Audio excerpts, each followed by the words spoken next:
আসসালামু আলাইকুম। আজ আমরা জানব জোহরের নামাজের ফজিলত। জোহরের নামাজ হল দিনব্যাপী নামাজের দ্বিতীয় ফরজ, যা দুপুরের সময় আদায় করা হয়। আল্লাহ তাআলা বলেন, যে ব্যক্তি জোহরের নামাজ নির্দিষ্ট সময়ের মধ্যে পড়বে, তার জন্য জান্নাতে একটি বিশেষ দরজা খোলা থাকবে। রাসূলুল্লাহ সাল্লাল্লাহু আলাইহি ওয়াসাল্লাম বলেছেন, জোহরের নামাজে ফেরেশতারা উপস্থিত থাকে এবং আমাদের জন্য দোয়া করে। সময় মনে রাখবেন, জোহরের নামাজ শুরু হয় সূর্য মধ্যাহ্নে পৌঁছানোর পর এবং শেষ হয় আসরের নামাজ শুরু হওয়ার আগে। সুতরাং যতটা সম্ভব সময় মতো জোহরের নামাজ আদায় করুন।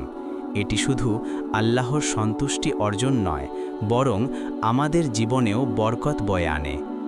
আজই আপনার নামাজ নিশ্চিত করুন, জোহরের নামাজ পড়ুন, ফেরেশতাদের সঙ্গে আল্লাহর নৈকট্য উপভোগ করুন।